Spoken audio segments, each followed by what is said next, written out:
ഇതിന് ഞങ്ങൾക്ക് ഇപ്പോൾ വരാൻ കാരണം ഉണ്ടാവുന്നത് ഗുരുദേവൻ കടൽ ആക്രമണത്തിൽ നിന്ന് രക്ഷിച്ച ഒരു സ്ഥലമായതുകൊണ്ടാണ്. അതിൻ്റെ അത് 3 പ്രാവശ്യമാണ് ഗുരു ഇവിടെ വന്നിട്ടുള്ളത്. ആദ്യം വന്നത് കടലാക്രമണത്തിൽ നിന്ന് ഈ ദ്വീപിനെ രക്ഷിക്കാൻ തന്നെയായിരുന്നു. അതിനുശേഷം പിന്നെ വന്നത് അതിനുശേഷം പിന്നെ ഈ വീട് ഇങ്ങനെ നിൽക്കുകയാണ്. പിന്നെ അങ്ങനെ ഈ ശങ്കരൻ്റെ കാലത്താണ് അതുണ്ടായത്.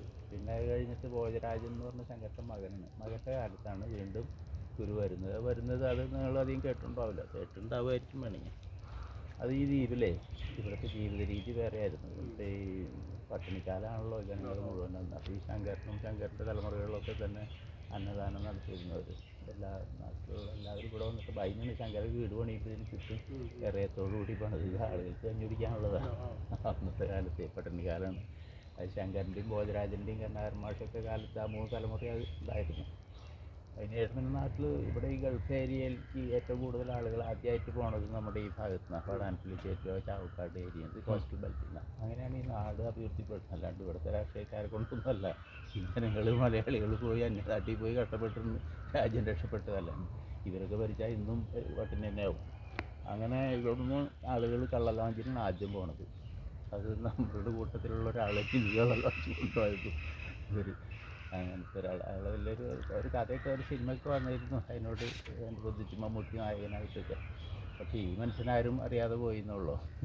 സംഭവത്തിൽ ഇയാൾ തന്നെയാണ് നമ്മുടെ ഒരു ഇഴവ് തന്നെയാണ്. ഭയങ്കര ധൈര്യവാനായിരുന്നു. അയാളാണ് ആദ്യമായിട്ട് കള്ളലാഞ്ചിന് ഇവിടുന്ന് ആളുകൾ കൊണ്ടുപോകുന്നത്. അയാൾ കൊണ്ടുപോയിട്ട് പിന്നെ തുടർന്ന് പോയതാണ് ഈ കാണുന്ന ജനങ്ങൾ മുഴുവനും. അപ്പോൾ അന്ന് നീന്തിയിട്ടാണ് കിടക്കുക. ലാഞ്ചി അകലെ നിൽക്കുള്ളൂ, കരയുടെ അടുക്കൂലേ, അവിടെ നിന്ന് നീന്താണ് വെള്ളത്തിലെടുത്തിട്ട് നീന്തിയിട്ട് കരയ്ക്ക് പോയിട്ട് ഇങ്ങനെ അലഞ്ഞ് തിരിഞ്ഞിട്ട് തന്നെയാണ് ഈ ഗൾഫ് ഉണ്ടാവണതൊക്കെ, നമ്മുടെ നാട്ടുകാർ നന്നാവണതൊക്കെ. അങ്ങനെയാണ് ഈ പട്ടിണി അകന്നപ്പോഴാണ് ഇവിടെ ഈ അന്നദാനമൊക്കെ നിർത്തുന്നത്. ഞങ്ങൾക്ക് ഇവിടെ ആവശ്യക്കാരില്ലാണ്ടായി. ഇവിടെ കഞ്ഞിയും പയറ് പപ്പടം കിട്ടുള്ളൂ. മറ്റുള്ളവർക്ക് ബിരിയാണി തിന്നേണ്ട കണ്ടീഷനായപ്പോൾ ആരും വരാണ്ടായപ്പോൾ കഞ്ഞി നിന്നു. ഈ എൻ്റെ അച്ഛൻ്റെ കാലത്ത് ആ സ്ഥലങ്ങളൊക്കെ വിറ്റ് പോന്നു. അവിടെ നിന്ന് കിഴക്ക് വയലുകളുണ്ടായിരുന്നൊക്കെ ആവശ്യമില്ലല്ലോ.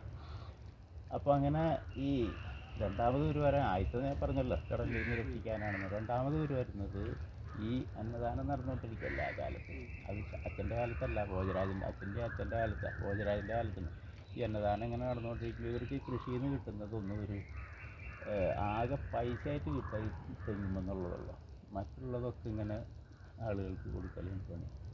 അപ്പോൾ അങ്ങനെ ഇരിക്കുമ്പോഴാണ് ഈ തെങ്ങുകൾക്കൊക്കെ ഒരു തരം പുഴുവിൻ്റെ രോഗം വന്നു. ആ പുഴുവിൻ്റെ രോഗം വന്നിട്ട് പലതും ചെയ്ത് നോക്കി, 5-6 മാസം പല വിദ്യകളും ചെയ്ത് നോക്കിയൊന്നും നടന്നില്ല. അവസാനം ഈ ഇവരുടെ വരുമാനം നിൽക്കുമല്ലോ, ഇങ്ങനെ പോയാൽ തെങ്ങുമെന്നുള്ള വരുമാനമുള്ളത് അത് നിൽക്കുമല്ലോ. അങ്ങനെ ഒരു ഘട്ടം വന്നപ്പോൾ 5-6 മാസം പലതും ചെയ്ത് നോക്കിയപ്പോൾ ഗുരുവിനെ തന്നെ കാണാൻ തീരുമാനിച്ചു. ശങ്കരനില്ല, ഭോജരാജനുള്ളൂ. ഭോജരാജൻ വണ്ടി എടുത്ത് രണ്ടാളും വണ്ടി വെക്കുന്നതായിട്ട് ഗുരുവിനെ പോയി ചെന്ന് കണ്ടു. അപ്പോൾ ഗുരു പറഞ്ഞു, അകലും തന്നെ ഭോജരാജൻ നടന്നു വരുന്നുണ്ടപ്പോൾ പറഞ്ഞു, ഭോജരാജൻ അവിടെ ഉള്ളവർക്കൊരു ഉപകാരമാണ് അല്ലേ എന്ന് ചോദിച്ചു. അത് എൻ്റെ അച്ഛനായിട്ട് അങ്ങനെ ചെയ്തിരുന്നു, ഇന്ന് എൻ്റെ ഇഷ്ടകാലം അങ്ങനെ ചെയ്യണമെന്നുണ്ട്. അതിനിപ്പോൾ അവിടെയുള്ള തെങ്ങുകൾക്കൊക്കെ ഒരു തരം പുഴുവിൻ്റെ രോഗം വന്നപ്പോൾ നശിച്ചു തുടങ്ങി സ്വാമി എന്ന് പറഞ്ഞു. അപ്പോൾ സ്വാമി കുറച്ച് നേരം പറഞ്ഞു, ആലോചിച്ചിട്ട് പറഞ്ഞു, ഭോജരാജൻ ഇന്ന് ഇവിടെ വിശ്രമിച്ചോളൂ, നാളെ നമുക്ക് അങ്ങോട്ട് പുറപ്പെടാൻ പറഞ്ഞു. ഞാൻ അന്ന് അവിടെ കൂടി പിറ്റേ ദിവസം ഭോജരാജൻ കൊണ്ടുപോയ വണ്ടിയിൽ ഒരു ഉച്ച നേരമായിട്ടുണ്ട്. അപ്പോൾ ഒരു ഇതില്ലാണ്ട് ഒരു രാത്രിയും പകലിൻ്റെ കുറേ ഭാഗം എടുത്തിട്ടാണ് ഈ വരുന്നത്. വഴി കഷ്ടപ്പെട്ടിട്ടാണ് ഇവിടെ വന്ന് നോക്കുമ്പോൾ നട്ടുവെച്ച് നേരം. അപ്പോൾ ഇങ്ങനെ മേലോട്ട് എല്ലാം നോക്കിയപ്പോൾ ഇത്ര പോകുന്ന പുഴുക്കൾ സർവ്വടത്തും നടന്നു നിൽക്കുക. അപ്പോൾ സ്വാമി ഇങ്ങനെ മേൽപോട്ട് കൈ വെച്ച് 3 പ്രാവശ്യം ഇങ്ങനെ വീശി എന്നിട്ട് പറഞ്ഞു, ഒക്കെ പൊക്കോളൂ ഒക്കെ എന്ന് പറഞ്ഞു. അതോടുകൂടി സ്വാമി കൈ താഴ്ത്തിയിട്ടോടുകൂടി അന്തരീക്ഷത്തിൽ നല്ല വെയിലായിരുന്നു. പെട്ടെന്ന് ഒരു നിഴലിങ്ങനെ വ്യാപിക്കാൻ തുടങ്ങി. അപ്പോൾ ആളുകളെല്ലാം മേൽപോട്ട് നോക്കിയപ്പോൾ ഒരു ഒഴികെ ബാക്കി എല്ലാവരൊക്കെ മേൽപോട്ട് നോക്കി. മേൽപോട്ട് നോക്കിയപ്പോൾ കാണുന്നത് ഈ മേഘത്തിൻ്റെ, സൂര്യനെ മറയ്ക്കാവുന്ന അത്ര തിക്നെസ്സിൽ മേഘത്തിൻ്റെ കട്ടിയിൽ പക്ഷികളാണ്, ചെറിയ പക്ഷിക്കൂട്ടാണ് ഈ വന്ന് നിൽക്കുന്നത്. മേഘത്തിൻ്റെ കണക്കിൽ ഗുരുവിൻ്റെ ഒരു സൃഷ്ടിയായിരുന്നു അത് വന്ന് താഴ്ത്തിറങ്ങി എല്ലാ തെങ്ങുകളിലും ഏപ്പെട്ട പുഴുക്കളുണ്ടോ അതിനൊക്കെ കുത്തി നോക്കി പോവുകയും ചെയ്തു. ഒരു അരമണിക്കൂർ കൊണ്ട് അത് കഴിഞ്ഞു. അപ്പോൾ ആ പക്ഷികൾ അന്ന് വരെ ആരും കണ്ടിട്ടില്ല, അതിന് ശേഷവും കണ്ടിട്ടില്ല. അത് കഴിഞ്ഞ് മൂന്നാമത് ഗുരു വരുന്നത് 26-ലുണ്ട് ലാസ്റ്റ്. അപ്പോഴേക്കും ഇവിടുന്ന് ബോധാൻ സ്വാമിയുടെ അടിച്ചനൊക്കെ ഇവിടുന്ന് കല്യാണം കഴിച്ചിട്ടുണ്ടായിരുന്നു.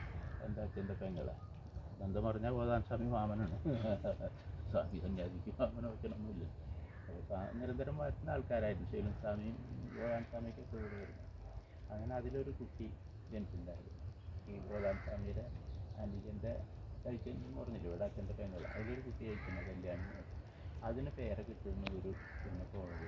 അപ്പോൾ പോകുമ്പോൾ ഇവിടെ ഈ അടുത്ത് ഒരു ക്ഷേത്രം ഉണ്ടായിരുന്നു, ഈ ഭോജരാജൻ്റെ അളിയൻ ഒരു ക്ഷേത്രം ഉണ്ടായിരുന്നു. അതിൽ പാമ്പ് കടിച്ചിട്ട് ആളുകൾ മരിക്കുമായിരുന്നു. അപ്പോൾ ഇയാൾ ഇവിടെ വന്നിട്ടുണ്ടായിരുന്നു, ഇവർ വന്നിരിക്കുമ്പോൾ. അപ്പോൾ പറഞ്ഞു ഇവിടുന്ന് അപ്പോൾ പറഞ്ഞു സ്വാമി ഇയാൾ വന്നിട്ടുള്ളത് ഇന്നതാണെന്ന് പറഞ്ഞു.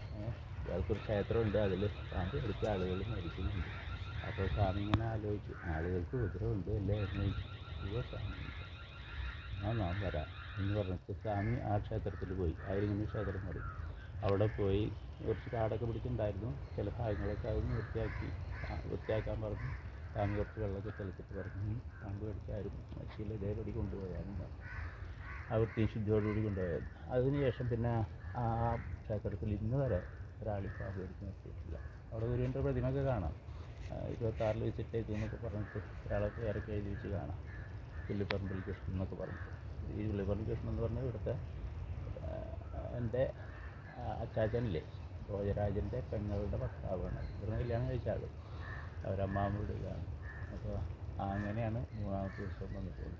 അങ്ങനെ ഈ ഗുരു വരുമ്പോൾ ഓരോ പ്രാവശ്യം വന്ന് പോകുമ്പോഴും ഇവിടെ 1-2 ദിവസം ഉണ്ടാവുമല്ലോ, സ്വാമി കയറാത്തായിരിക്കട്ടെ കയറാൻ, ജനങ്ങൾ മുഴുവൻ മുറ്റത്തുണ്ട്. അപ്പോൾ ദൈവം കടലിനെ ശാന്തമാക്കിയത് ഈ കിളികളെ സൃഷ്ടിച്ച് പുഴുക്കളെ സംഭരിക്കുന്നത് സൃഷ്ടിച്ച് സംഹാരം മുറിക്കുക എന്നുള്ള എല്ലാവർക്കും മനസ്സിലായല്ലോ, സാക്ഷാൽ മഹാദേവൻ്റെ അവതാരം എന്ന് മനസ്സിലായി. അപ്പോൾ പിന്നെ അവരെല്ലാവരും അവർക്ക് യാതൊരു സംശയം അതിലില്ല. അന്നത്തെ ആളുകൾ ശുദ്ധരായി, യാതൊരു ഡൗട്ടും ഗുരുവിനെ കുറിച്ചിട്ടില്ല. സാക്ഷാൽ പരമശിവൻ്റെ അവതാരമായിട്ട് മഹാദേവൻ്റെ സമ്പൂർണ്ണ അവതാരം എന്നുള്ളതാണ് അവർ ധരിച്ചിട്ടുള്ളത്. അവരുടെ വിശ്വാസം അതിന് സത്യവാദമാണ്. എന്നുവെച്ചാൽ ഗുരുദേവൻ പ്രപഞ്ചശക്തിനെ നിയന്ത്രിക്കുന്നുണ്ട്. അതുമാതിരി തന്നെ സൃഷ്ടിയാണ്, ഈ പക്ഷികളൊക്കെ സൃഷ്ടിക്കുന്നതാണ്.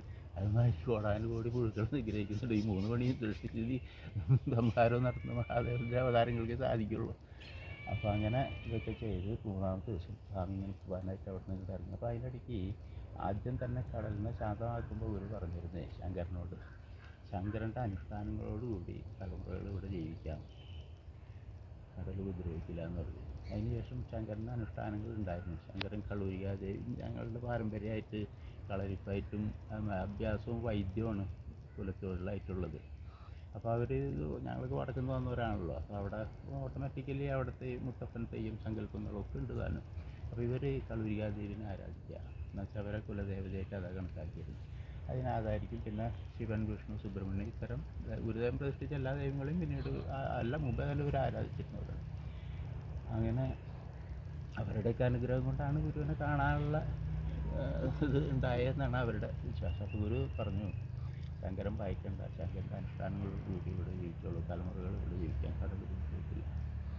അപ്പോൾ അതിന് ശേഷം പിന്നെ ശങ്കരൻ പ്രത്യക്ഷത്തിൽ ഗുരുവിനെ കണ്ടല്ലോ, ഈശ്വരീയ ഭാവത്തിൽ ആ കടലിനെ ശാന്തമാക്കുമ്പോൾ കണ്ടല്ലോ. ഗുരുവിനെ നോക്കാൻ പറ്റിയിരുന്നില്ല ആ സമയത്ത്, ആ പ്രപഞ്ചലയന സമയത്ത് ഗുരുവിനെ നോക്കാൻ പറ്റിയിരുന്നില്ല. സൂര്യനെ പിന്നെയും നോക്കാം, സ്വാമിനെ നോക്കാൻ പറ്റില്ല എന്ന് പറഞ്ഞു. അതിന് ശേഷം അപ്പോൾ ആ ഈശ്വരീയ ഭാവം ശരിക്കും കണ്ടു. അതിന് ശേഷം പിന്നെ ഈ ശങ്കരമുത്തപ്പൻ ആദ്യ പൂജിക്കും ഗുരുവിനെ, പ്രത്യക്ഷത്തിൽ കണ്ട ഭഗവാനെ ആദ്യ പൂജിക്കും. പിന്നെ അദ്ദേഹത്തിൻ്റെ പൂർവിക ദേവതകളെ മുഴുവൻ പൂജിക്കും. അതിനോട്